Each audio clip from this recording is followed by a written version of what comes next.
The challenge that silenced a warrior. The air at the Wing Chun Athletic Association in Hong Kong was thick with tension that afternoon in 1969. Bruce Lee, already a rising legend, adjusted the straps of his Jeet Kune Do as he watched his students train. Among them, a young man with sharp eyes and a defiant posture stood out, Donnie Yen, then only 15 years old, but already known for his skill in Wing Chun and a sharp tongue that spared no one. Donnie approached with a teasing smile, crossing his arms.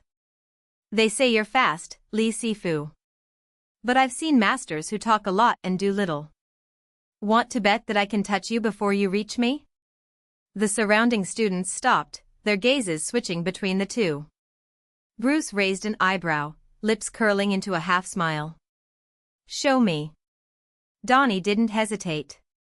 In a fluid movement, he threw his right arm towards Bruce's chest, sure that his speed would be enough. But before his fingers even grazed the fabric of the gi, something happened. The world seemed to slow down. Bruce rotated his hips at an almost imperceptible angle, deflecting the blow with a light touch to Donnie's wrist. At the same moment, his left hand shot out like lightning, his fingers extended in a finger jab that stopped millimeters from the young man's throat. The movement was so precise, so economical, that Donnie didn't even see Bruce's hand leave its original position. 2 seconds. That's all it took. The hall fell silent. Donnie blinked, the air catching in his throat, not from the physical threat, but from the sudden realization that he had underestimated the man in front of him. Bruce slowly lowered his hand, his smile now wider, but not one of triumph, of understanding.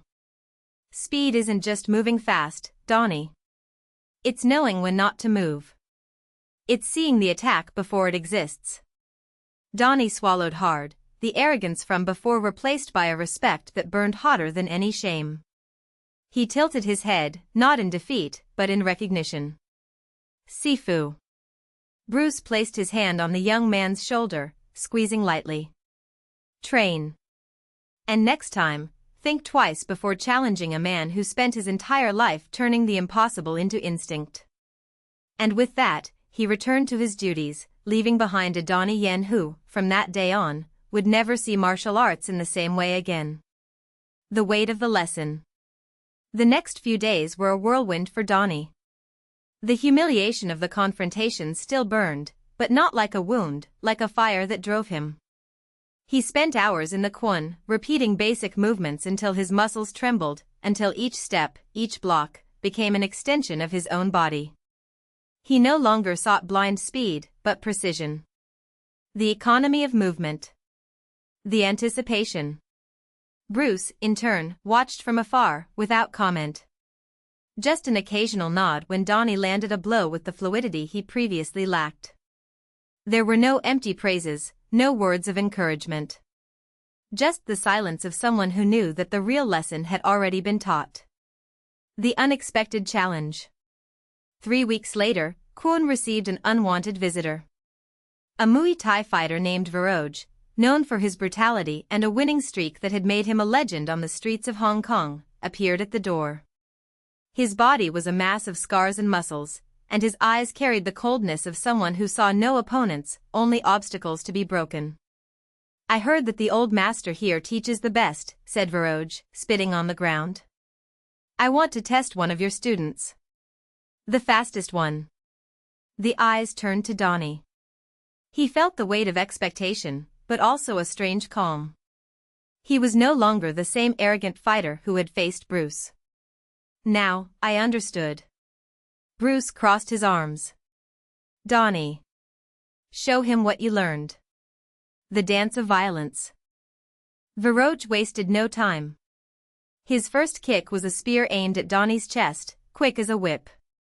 But Donnie was already moving before the blow, not backwards, but to the side, dodging with a minimal twist of his hips. The second attack came in the form of an elbow, and again Donnie didn't block it. He disappeared, leaving the air where his face once was. The Thai fighter growled, frustrated. He began to attack in sequences, combining punches, knees and low kicks. Donnie, however, no longer fought against the blows. He saw them before they were even released, reading the tension in Varoj's shoulders, the weight on his feet.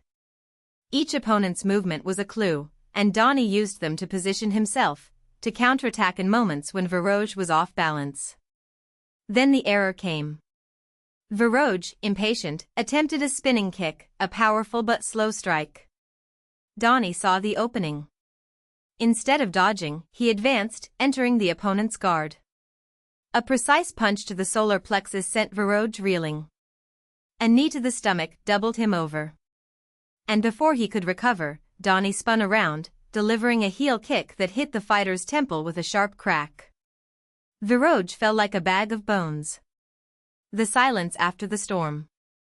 Kwon was silent. Even the younger students, who had watched the fight with wide eyes, didn't dare breathe loudly. Donnie stood there, panting, looking at Varoj's motionless body. There was no triumph on his face. Just the understanding that violence, when necessary, should be clean. Efficient.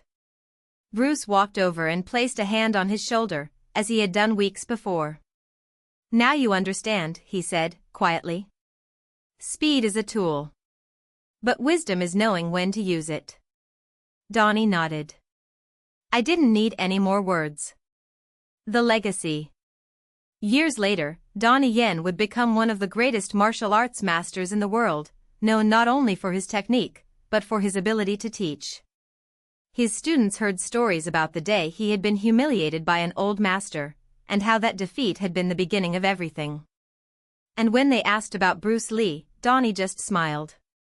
"He taught me that true strength isn't in winning. It's in never stopping learning." And so, the lesson was perpetuated. The weight of inheritance. The years passed like a calm river, but loaded with invisible currents. Donnie Yen, now a revered name in dojos and gyms around the world, carried with him not only impeccable technique, but the weight of a question that never left him: what would Bruce have done? It wasn't a question about moves or strategies, it was about purpose. He had built a brilliant career, trained champions, choreographed fights that seemed like divine dances. But on sleepless nights, when the silence in the house became deafening, he wondered if he had truly honored the lesson of that day in the park. It was on one of those nights that the phone rang. "Donnie, it's Raymond." The voice on the other end was tense, almost broken. "I need your help. It's my son." Raymond Chow, the producer who had launched Bruce Lee to stardom decades earlier, now faced a nightmare. His son, Daniel, a promising young man in martial arts, had become involved with a criminal organization that used clandestine fights as a front for trafficking. Daniel wasn't just a fighter, he was the face of the operation, the undefeated champion who attracted rich and dangerous gamblers. And now, after a humiliating defeat, the organization's bosses had marked him for death. "They'll kill him if he doesn't win the next fight," Raymond whispered. "But the opponent is different. A man who doesn't fight for money. He fights for revenge." Donnie closed his eyes. I knew what that meant. The ghost of the past. The ring was set up in an abandoned warehouse on the outskirts of Hong Kong, lit by cold lights that cast elongated shadows on the concrete walls. The audience, a mix of criminals and gamblers, murmured as Donnie watched Daniel's opponent. He was a tall man, with precise, almost robotic movements. His face was partially covered by a leather mask, but his eyes, cold, calculating, were unmistakable. Li Ming. Donnie recognized him immediately. A former student of Bruce, expelled for cruelty. Bruce had given him a chance, but Li Ming had used the techniques to intimidate, to dominate. When Bruce confronted him, he disappeared. Until now. "You," Li Ming said, his voice distorted by the mask. "Bruce's protégé. The boy he chose." Daniel, tied to a chair in the back of the warehouse, looked at Donnie with a mixture of hope and despair. "Master. I didn't know. They forced me." Donnie didn't respond. Instead, he took off his coat, revealing the same gi he'd worn the day Bruce humiliated him. The fabric was worn, but it still fit. "A fight," he said, looking at the men surrounding the ring. If I win, Daniel gets out of here. Free. The heads of the organization laughed. And if you get lost? Donnie smiled. Then you'll have 2 bodies to dispose of. The last lesson. The fight began with a dry blow. Li Ming attacked with a speed reminiscent of Bruce, but without the same fluidity. Every movement was a weapon, every punch carried hatred. Donnie dodged, counterattacked, but realized something dangerous. Li Ming wasn't fighting to win. He fought to destroy. In the 3rd round, Donnie tasted blood. A kick to the ribs sent him crashing into the ropes, and Li Ming lunged forward, ready for the finishing blow. That's when Donnie saw it. It wasn't just anger in the opponent's eyes. It was pain. An old pain, rooted in the day Bruce kicked him out, the day he realized he would never be like his master. Donnie let his guard down. Li Ming hesitated. "What are you doing?" he growled. Remembering, Donnie replied, panting. "Bruce taught me that speed is a tool. But wisdom is knowing when not to use it."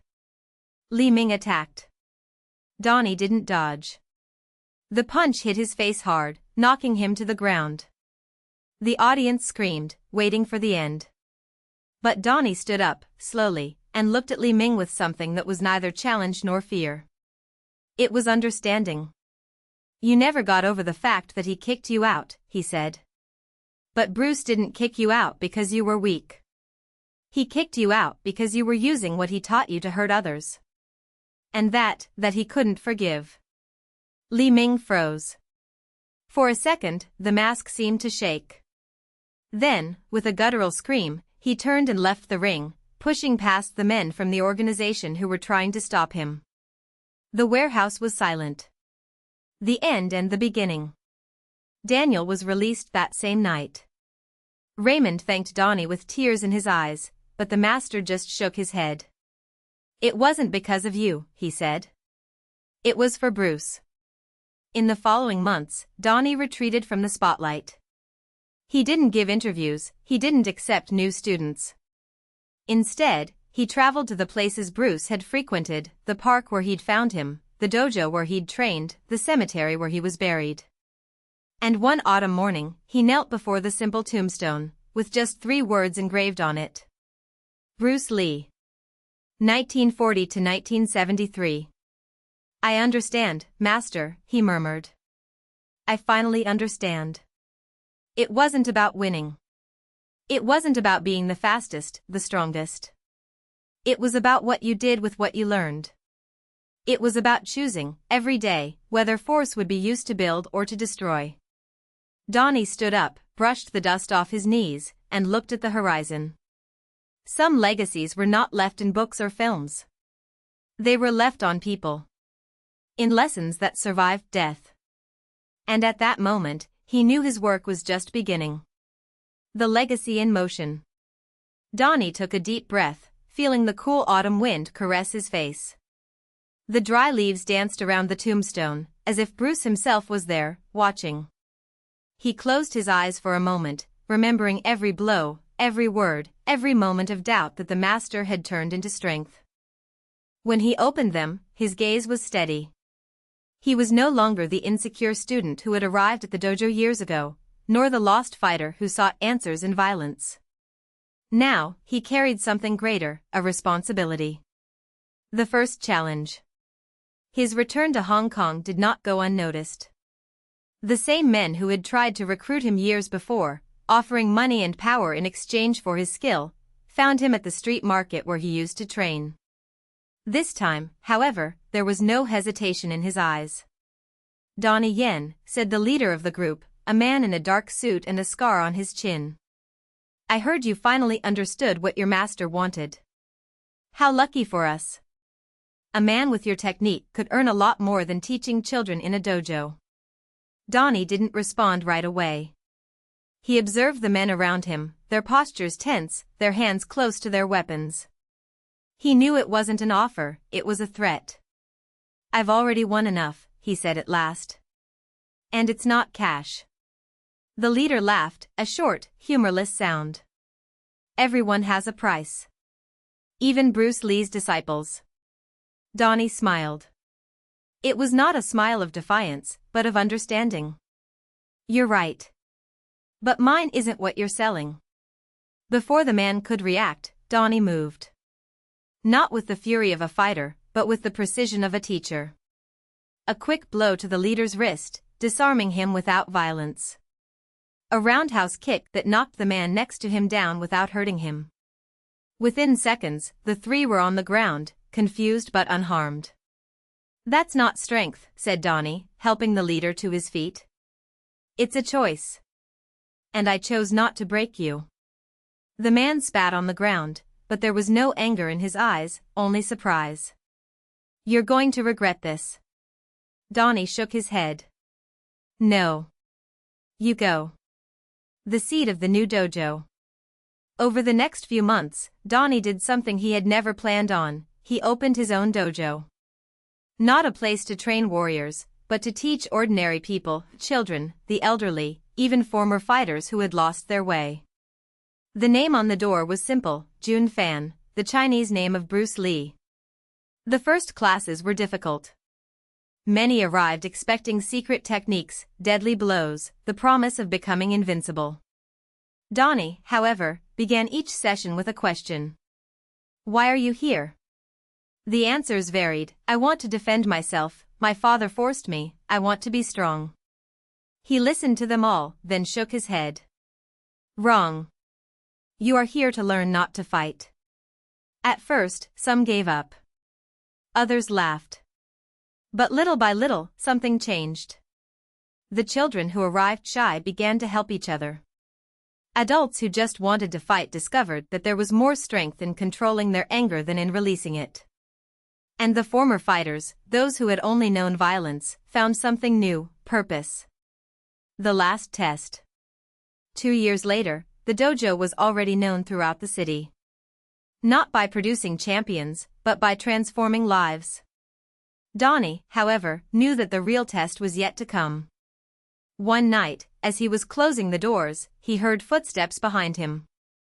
He turned around and saw the man with the scar on his chin, accompanied by 2 henchmen. But this time, there were no weapons. Just a tired expression. I came to see if what they say is true, said the man. That you really changed things. Donnie crossed his arms. And what do you think? The man looked at the dojo, at the children laughing in the courtyard, at the older students helping to set up the mats. I think you win. Donnie smiled. No. I just stopped fighting the wrong thing. The man nodded, as if he finally understood. Then, without saying anything else, he turned and walked away. The end and the beginning. Years passed. Donnie got older, but he never stopped teaching. The dojo grew, multiplied, and its students opened others, spreading the same philosophy, that true martial art was not about dominating others, but about dominating oneself. One quiet afternoon, while watching the sunset from the dojo's balcony, a young female student approached. Sifu, she said, using the respectful term for master. What are you going to do when you can no longer teach? Donnie looked at her, then at the horizon. I already did. And, with a serene smile, he knew that Bruce Lee's legacy was not just in the techniques he had passed on, but in the choice he made every day, to use strength to build, not to destroy. The sun has set. The story continued. Donnie's dojo, now known as the Temple of the Inner Dragon, was no longer just a training space, but a refuge for those who sought more than strikes and defenses. Among his students were frustrated former athletes, stressed executives, lost young people, and even Donnie's old rival, an MMA fighter who, after a humiliating defeat, came to him not to learn how to win, but to understand why he had lost. It was in this environment that the young student, Mei Ling, stood out. Not because of her physical strength, she was small, agile, but didn't impress in impact training, but because of the way she absorbed each lesson. Donnie noticed something rare in her, a restless but disciplined mind, an open but not naive heart. She didn't just seek to master techniques, I wanted to understand the essence behind them. Sifu, she said one morning, as the two of them cleaned the mat after an intense class, have you ever been afraid of not being good enough? Donnie stopped, the damp cloth in his hands. It wasn't just any question. It was the same doubt that had haunted him decades before, when he was still fighting to prove his worth in rings and competitions. He remembered Bruce Lee, how the master used to say that fear was just an illusion, a trick of the mind to keep us stuck in what we already know. We all do, he replied, going back to scrubbing the floor. But fear is not the enemy. It is the sign that we are about to grow up. Mei Ling frowned, as if the answer didn't satisfy her. Donnie smiled. That's how she was, she didn't accept ready-made answers. What if fear wins, he insisted. Then you lose a battle. But not the war. He stood up, drying his hands on his kimono. The real test is not feeling fear. It's acting in spite of it. Months passed, and Mei Ling became one of the most respected instructors in the dojo. Not because she was the strongest, but because she taught with a clarity that few had. She simplified complex concepts, made students laugh when they made mistakes, and, most of all, made them feel what they were learning, not just perform movements. Donnie, now with gray hair and stiffer joints, began to notice that his body no longer responded as before. The high jumps were more difficult, the punches didn't have the same speed. But instead of resisting, he accepted. Not as a defeat, but as a new phase. One night, after a class in which he had barely managed to demonstrate a roundhouse kick without losing his balance, Mei Ling found him sitting on the balcony, looking at the stars. Sifu, she said, sitting next to him, you don't need to prove anything to anyone anymore.